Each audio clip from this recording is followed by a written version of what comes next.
Hello everyone, welcome back to the Conflict Front Stories channel. Please subscribe and like my videos because today's story begins with a scene that shocked millions across the world. Before dawn, while most of Moscow was still asleep, a sudden flash cut through the darkness, followed by a thunderous wave that echoed through the empty streets. Alarms erupted, traffic froze, and within minutes, citizens were posting shaky footage of bright explosions rising over the capital. What happened next turned an ordinary night into one of the most chaotic moments Russia has faced in months. From the outside, this strike didn't just rattle buildings, it rattled the confidence of a country that believed its capital was impenetrable. As smoke rolled across rooftops and emergency sirens wailed, one thing became immediately clear: Ukraine's latest long-range strike had reached deeper and hit harder than Russia ever expected. The city's skyline lit up in fiery bursts, and the silence that followed each explosion made the situation even more surreal. Moscow's outer districts, business zones, military sites, and residential areas all reported shockwaves, broken glass, and terrified residents running for shelter. The exterior view of Moscow looked like a city waking up in the middle of a battlefield. People described looking out their windows and seeing flashes bouncing between the skyscrapers. Cars were abandoned in the streets as drivers panicked. Some recorded what sounded like multiple intercept attempts, Russian air defenses firing desperately into the sky. But despite the chaos, several projectiles managed to slip through, striking strategic targets that should have been protected. Eyewitnesses said it felt like the city was under a full-scale attack. Police, emergency units, and soldiers swarmed into the streets, setting up cordons, shouting commands, and trying to calm civilians who had no idea if more strikes were coming. It wasn't just the damage that frightened people, it was the uncertainty.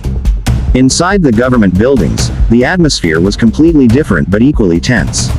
Interior rooms filled with urgent radio chatter, red warning lights, and rapid briefings.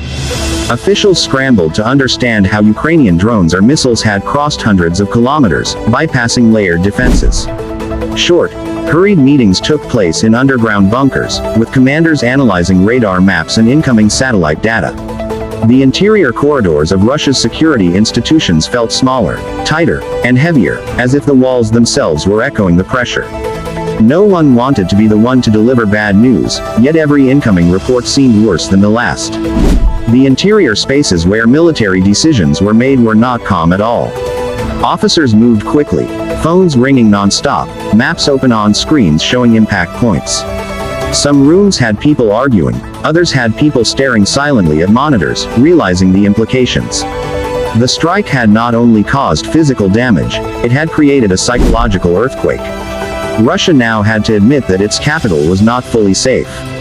The interior conversations among experts were short, sharp, and urgent, as they tried to determine whether this was an isolated strike or the beginning of something much bigger. Even state media, usually quiet and controlled, could not hide the extent of the blasts because social platforms exploded with videos almost instantly. Meanwhile, exterior areas around the impact sites were sealed off by heavily armed units.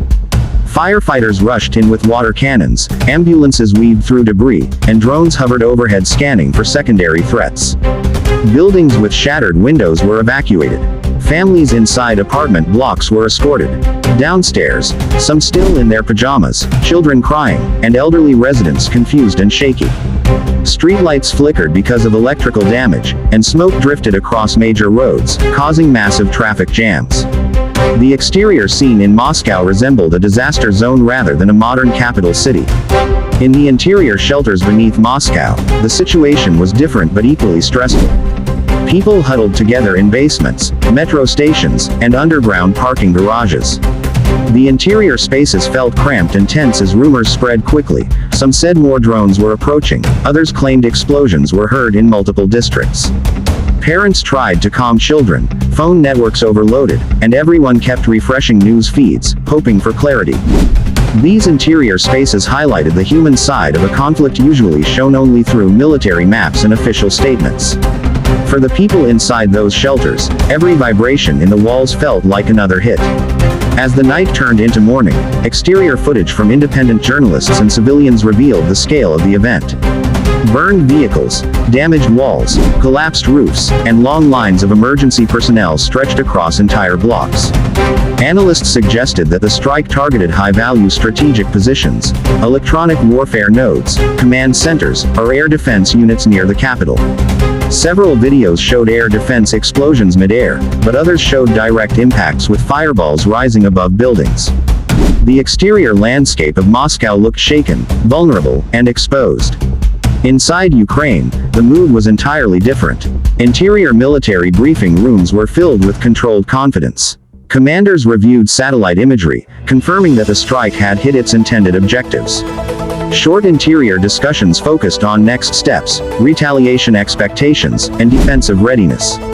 Ukrainian soldiers and analysts spoke calmly but firmly, acknowledging that this strike was symbolic as much as strategic.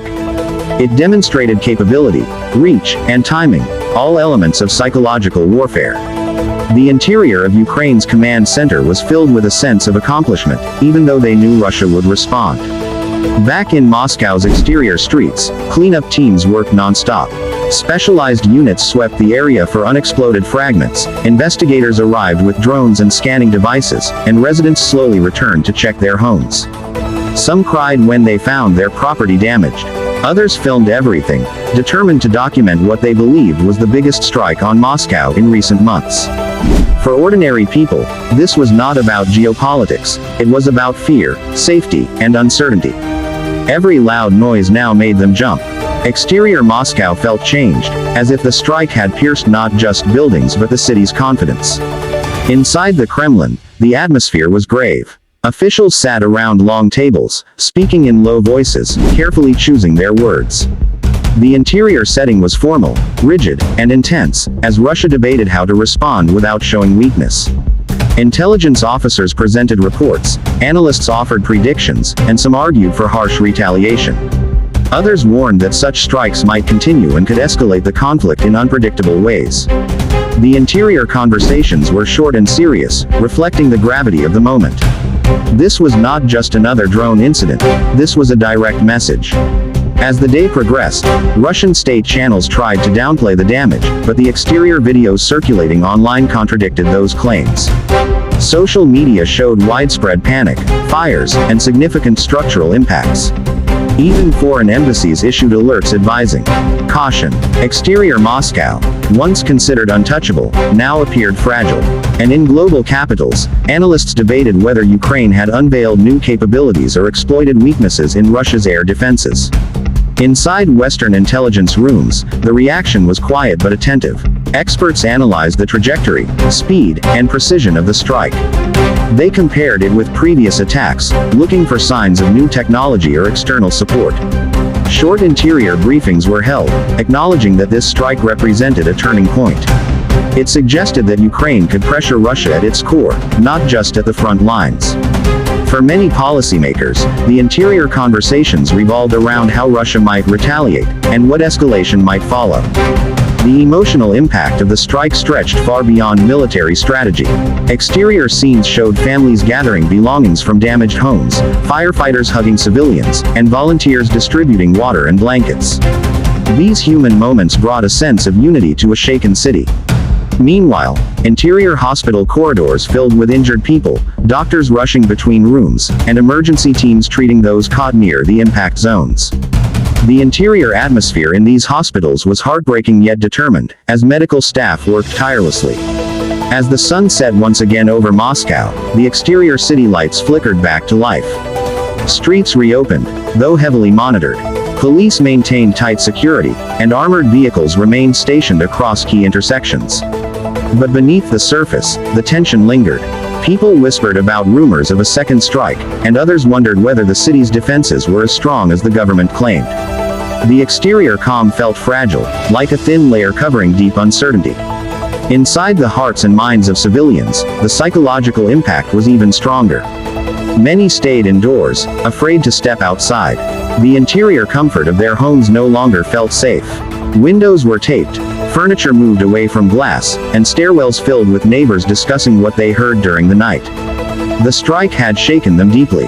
No matter what the government said, the interior conversations among families revolved around one fear: could this happen again?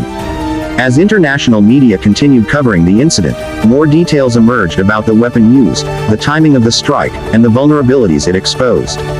Analysts explained how Ukraine might have mapped radar patterns or exploited gaps in Russia's air defense network. Exterior footage from satellites showed explosion points and emergency activity. Interior intelligence assessments concluded that Moscow's security challenges were far greater than previously admitted. This single night changed the narrative of the conflict. The strike demonstrated reach, precision, and boldness. It proved that distance was no longer protection and that modern warfare could reach the heart of any nation. Exterior Moscow would rebuild what was damaged. Interior Moscow would strengthen its defenses. But neither could erase the shock left behind. And as the world watches what happens next, one thing is certain: the conflict has entered a new and dangerous chapter. The strike on Moscow was not just an explosion, it was a message, a warning, and a moment the world will remember. Thank you for watching. This is Conflict Front Stories. Please subscribe, like the video, and stay tuned as we continue to bring you clearer, deeper, and more detailed analysis of major global events.